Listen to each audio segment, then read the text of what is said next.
Oi, maravilhosos e maravilhosas, tudo bom com vocês? Voltei, gente, pra continuar contando a minha saga do au pair nos Estados Unidos. No vídeo anterior eu contei pra vocês sobre a minha primeira casa e o meu processo de rematch, né? O porquê que eu cheguei até o processo de rematch, que foi um rematch muito amigável, sem problema nenhum e tal. Só que nesse meu primeiro rematch, na minha segunda casa, as coisas começaram a degringolar, a ter alguns problemas e tal. E como eu falei pra vocês, eu tive um processo de rematch, meu primeiro rematch foi muito tranquilo. A minha primeira host mom, ela me deu boas referências e tal, ela conversava com as pessoas. E aí chegou até mim uma família que tinha duas crianças menores, né? Uma menina de 2 e um menino de 3,5, quase 4. E eu decidi ir para essa casa porque a host mom, a minha nova host mom, ela me prometeu muitas coisas, falou que ia arrumar um carro para mim e tal. E era Nova York. Então era um lugar assim que realmente totalmente diferente, né? E eu acreditei nela, acreditei na palavra que eu ia ter um pouco mais de liberdade, né? Um pouco mais de liberdade que eu não tinha, né, em Maryland, de ter um carro só pra mim, de poder passear e tal, no meu tempo off e tal.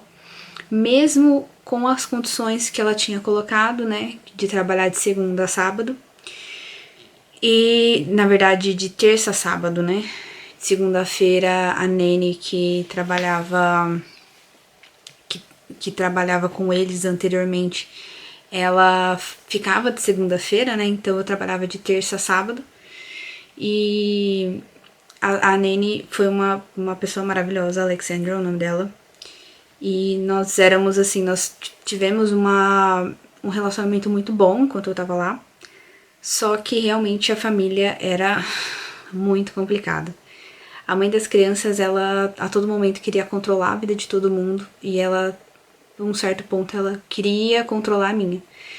E também eu tava trabalhando mais horas do que o combinado, né? Quando eu cheguei lá e tal, fui super bem recebida e tal.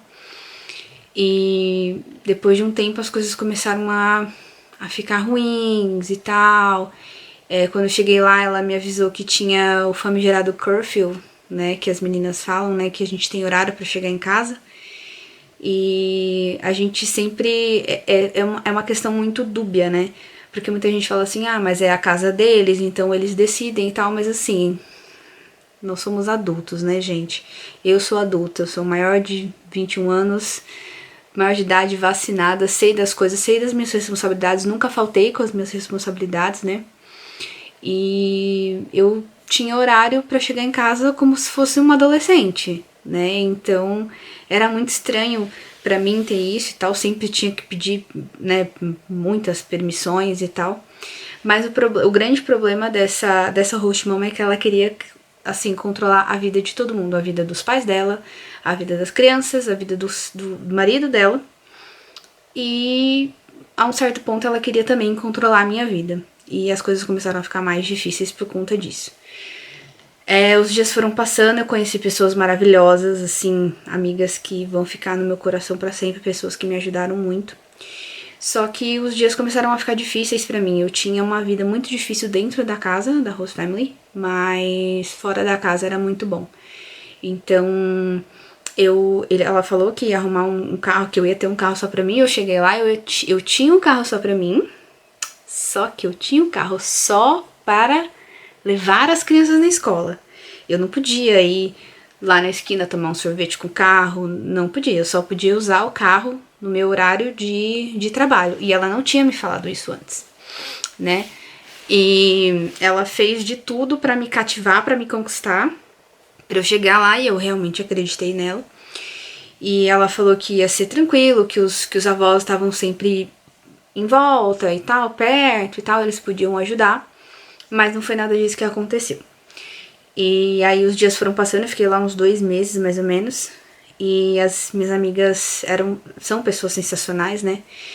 E E desses amigos, né, que eu fiz, um deles que não era, que foi au pair e tal, e depois trabalhava numa casa, mas ele não trabalhava mais como au pair.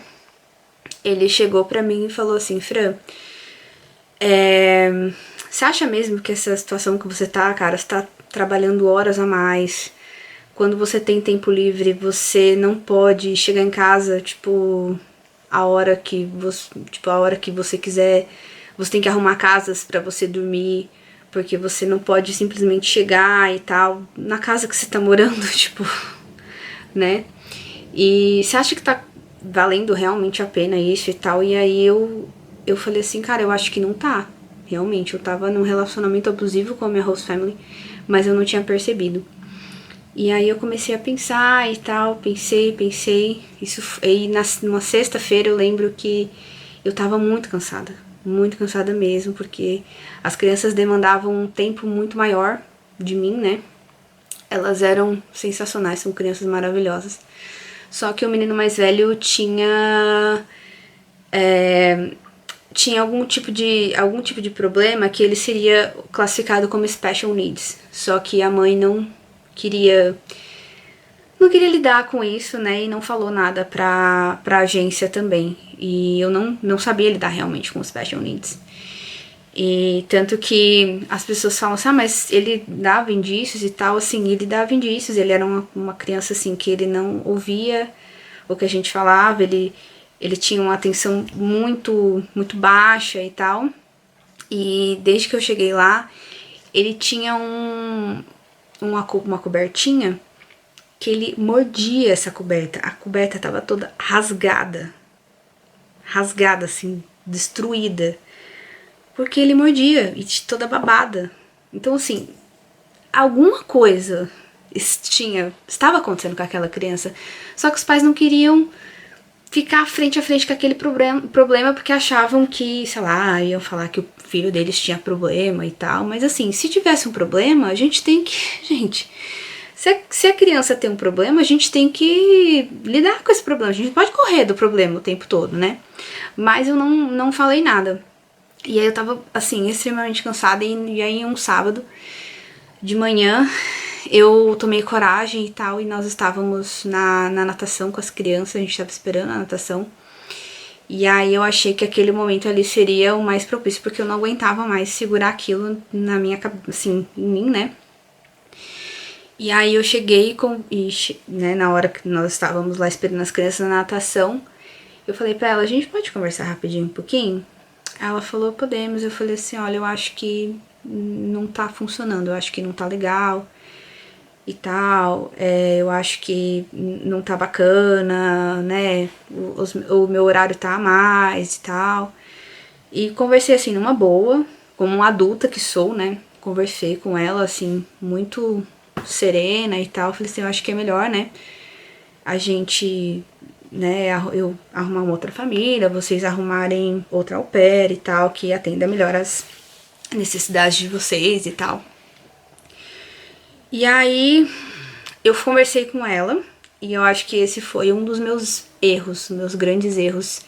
Eu confiei em muitas pessoas nos Estados Unidos que eu não deveria ter confiado. E partir do pressuposto que todo mundo vai ser adulto e todo mundo vai ser responsável com as suas coisas, né? E aí a partir daquele momento ela não falou nada, né? Ela falou, tá bom, é assim que você quer? Então a gente vai ser assim, que a gente vai seguir. E daí nós voltamos pra casa, né? No caminho pra casa, enquanto as crianças estavam no carro, ela agiu como se nada tivesse acontecido e tal, e depois eu me toquei. E aí eu achei que tava tudo bem. E aí no sábado, nesse mesmo sábado, quando a gente chegou em casa, eu fiquei off, fui pro meu quarto. E aí eu perguntei numa boa pra ela sobre o meu pagamento. E aí ela já foi super rude comigo. Ela já foi super ignorante comigo e tal. E aí eu não tava entendendo o que tava acontecendo. E aí, gente, o que acontece? Aí que começa o problema. A partir desse momento eu não tinha falado nada com a minha coordenadora, que é a LCC. Eu podia ter confiado nela, não tinha contado pra quase ninguém, né, sobre a minha decisão, confiando que a mulher ia me entender, que eu ia conversar com ela como uma adulta que ela ia entender.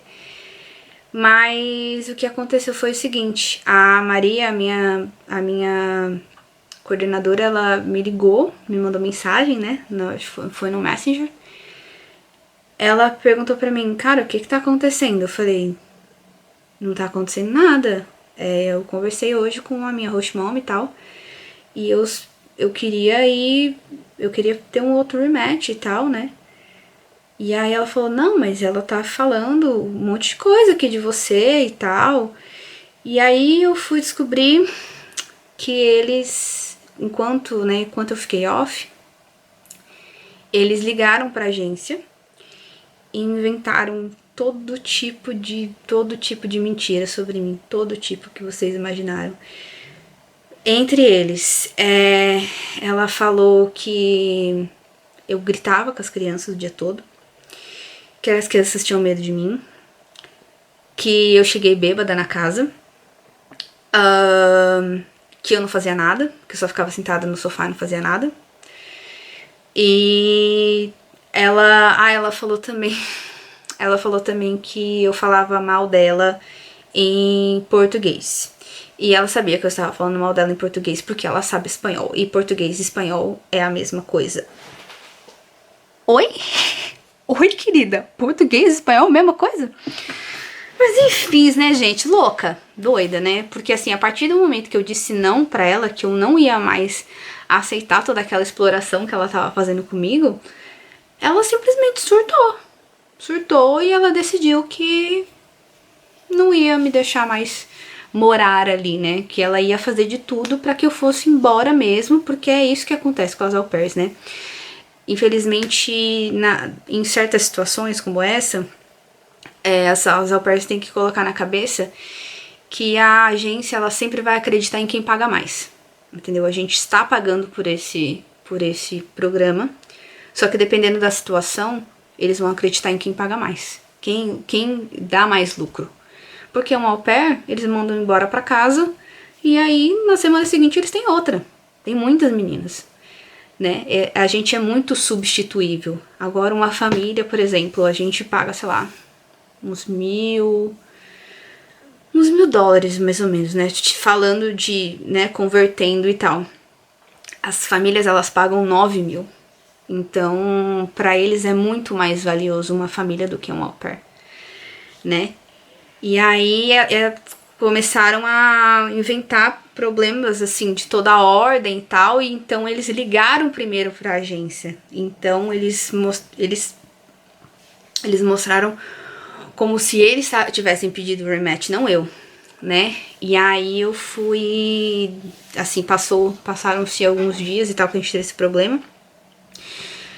E eu fiquei muito mal, assim, muito mal, porque eu sou uma pessoa que eu não sei lidar com mentiras. Eu não suporto mentiras, assim, que falem mentiras sobre mim e tal.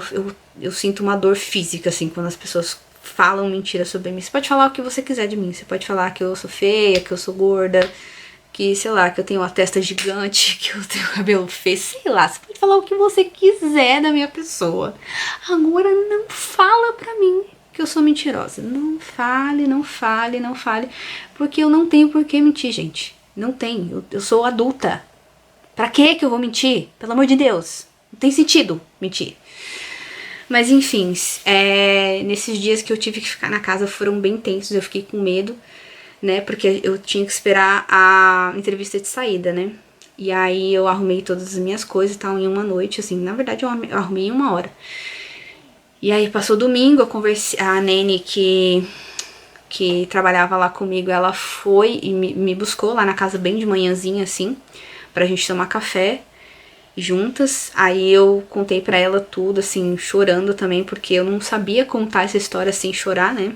Depois de tudo que eu passei, de toda a pressão psicológica e de correr o risco de ir embora pra casa por causa de mentiras que uma pessoa simplesmente inventou de mim. Então a gente se encontrou e tal, e aí no final do dia seria a minha entrevista de saída. Aí na entrevista de saída eu não falei nada, eu anotei tudo e tal, que os meus motivos do rematch, né, eu falei que ela me fazia trabalhar horas a mais, que a criança precisava de um atendimento, né, especializado, que eles não compravam comida pra mim, que eles me forçavam a comprar minha própria comida e tal, que eles prometeram coisas que não cumpriram e tal. E aí, nessa minha entrevista de saída, eles anotaram todas essas mentiras que a agência infelizmente abraçou. Então falaram, né, que eu gritava com as crianças o dia todo, não sei o que e tal, aquela coisa toda, assim, mentira na cara dura. É tanto que só um PS sobre toda essa história que eu passei dentro dessa casa, que o pai das crianças, recentemente, ele tentou um contato comigo porque ele queria me pedir perdão. Ele tá se separando da esposa dele agora. E ele quer me... Assim, ele não... Ele só fez um movimento, mas ele não ele pediu pra Nene, que trabalhava comigo, vir falar comigo. Que ele gostaria de falar comigo. Só que até hoje, tipo, ele não veio e tal. Mas ele quer fazer esse movimento de vir falar comigo. Eu não sei se ele tá tomando coragem. Eu não sei o que é. Mas... cuidado, câmera. E em junho passado... Acho que foi em junho, mais ou menos. Ela me mandou essa mensagem. Na verdade, ela me ligou, né? E por vídeo e tal, e ela falou que eles estavam se separando e que ele queria muito falar comigo porque ele queria me pedir perdão por todas as coisas erradas que ele não fez nada, né, vamos dizer assim, porque ele é uma pessoa controlada por ela, mas ele também se absteve, ele não falou nada, e ele deixou o mal acontecer comigo, né, ele podia ter impedido, ele podia ter feito alguma coisa, inclusive ele é advogado, e aí... Aí nesse momento esse meu segundo rematch, aí eu fui pro fundo do poço, porque eram muitas mentiras inventadas contra mim. E como é que eu ia desmentir essas coisas? Como é que eu ia falar pras pessoas que que não aconteceu, que eu não fiz e tal? Ninguém ia acreditar em mim. E aí depois da minha entrevista de saída, fizemos a entrevista de saída e tal, as coisas no carro da Maria. Fui embora, assim, mas bem forte, assim, não falei nada na hora da entrevista de saída, fiquei muito quieta e tal. E a mãe das crianças, tipo, falando alto comigo, querendo gritar comigo e tal, as crianças estavam dormindo. E eu não falei nada, o meu corpo, assim, tremia, porque parecia que a mulher tava... Assim, eu nunca vi uma pessoa olhando pra mim com tanto ódio, com tanta raiva. E eu ficava me perguntando, cara, por que essa mulher tá com raiva de mim, assim? Por que essa mulher... cara, eu só queria ir embora, eu não fiz nada, eu não fiz nada de errado, eu só não tava me sentindo bem no lugar. E eu disse não pra ela, e ela surtou literalmente. E eu vou contar mais sobre essa minha história no próximo vídeo, porque agora também já são quase 20 minutos. Mas eu vou contar agora no próximo vídeo todo o meu processo de rematch, a minha ligação do governo, como que eu fiz pra ligar pro governo, como que eu contactei eles e tal, como que a agência no Brasil também me deu o suporte, e eu vou contar tudo pra vocês no próximo vídeo, tá bom? Um grande beijo e até o próximo vídeo. Tchau!